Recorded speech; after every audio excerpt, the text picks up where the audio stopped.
Ben bonjour, déjà Sébastien, c'est sympa de vous retrouver ici au Mondial. Bonjour à vous. Ce Mondial, vous avez eu le temps de faire le tour ou vous êtes venu que chez Toyota?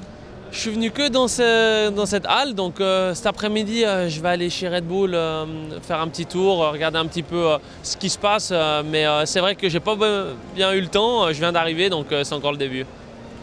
Bon, on vous voit avec votre belle tenue Toyota hybride, la voiture est derrière. Petit souvenir des 24 heures pour vous, puisque c'était le moment où vous étiez dans la voiture.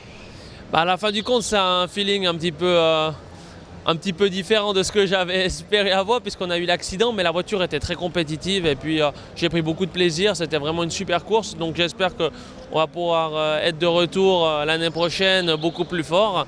Mais je pense qu'on a vraiment montré qu'on avait fait du bon travail sur le développement de la voiture, que le système hybride fonctionnait vraiment bien, en plus avec la bonne course de Sao Paulo, donc maintenant on travaille très dur pour être plus fort l'année prochaine. Alors justement, Sao Paulo, vous n'y étiez pas, vous avez suivi ça je présume avec beaucoup d'intérêt. On est à la fois content pour l'équipe, un peu frustré de ne pas faire partie de l'aventure? Un petit peu parce qu'on espérait avoir deux voitures pour la fin du championnat, comme nous on était sur la deuxième voiture avec Anthony et Stéphane.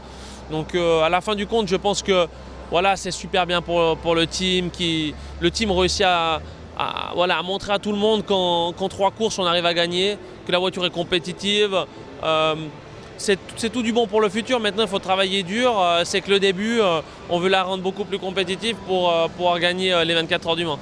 Alors justement, vous parlez de travail. Quelle est votre tâche, votre rôle? Est-ce que vous êtes remonté dans la voiture? Est-ce que vous participez à des séances d'essai? Quel est un petit peu le programme de Sébastien Buemi avec Toyota? Alors on planifie pas mal de journées d'essai. Il va falloir maintenant tester la nouvelle voiture pour l'année prochaine relativement rapidement.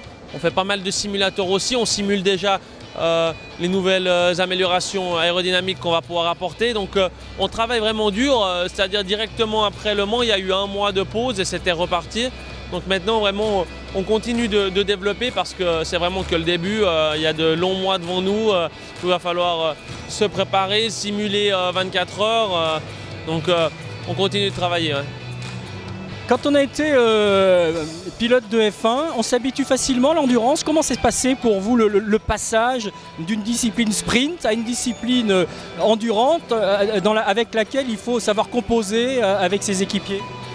Pour moi, il n'y a pas eu de problème vraiment. Je veux dire, je me suis bien concentré sur ce que je devais faire. Malheureusement, j'ai pu faire qu'un quadruple relais au Mans avant l'accident, mais moi je le voyais comme des petites courses dans la course où vraiment je me concentrais de faire le maximum à ce moment-là. Bien entendu, il faut garder en tête que la course est 24 heures et qu'il faut peut-être prendre moins de risques à un moment donné. Mais à la fin, je ne suis pas arrivé, en tout cas cette année, dans des situations difficiles. Ça s'est chaque fois bien déroulé. Donc il faut que je continue à apprendre sur l'endurance. C'est quand même relativement différent. L'approche, le fait de partager la voiture avec ses coéquipiers, de trouver des compromis sur le réglage, sur la position. Mais en tous les cas, jusqu'à maintenant, j'ai des bons coéquipiers. Ils m'ont appris pas mal de choses puisqu'ils ont pas mal d'expérience, donc tout s'est bien déroulé. La F1, la monoplace, c'est quelque chose que vous avez mis de côté complètement? Vous y pensez encore? Ou aujourd'hui, vous êtes 100% focalisé sur ce programme Toyota? Non, alors mon objectif, bien entendu, c'est de retourner en F1 le plus rapidement possible, donc 2013 au plus tard. Mais en tous les cas, je suis 3e pilote Red Bull, donc je roule encore régulièrement dans la voiture. On continue de développer aussi de ce côté-là. C'était juste important cette année que je puisse quand même faire une course, quand même être dans un programme de développement avec la Toyota, donc ça m'ouvrait des nouvelles portes. Mais mon objectif principal, bien entendu, c'est la F1. Mais à côté, c'était vraiment une super expérience de pouvoir faire les 24 heures. Et puis, si je devais venir à rester 3e pilote en F1, à ce moment-là, je roulerais dans la Toyota. Merci et bonne journée alors. Merci à vous aussi.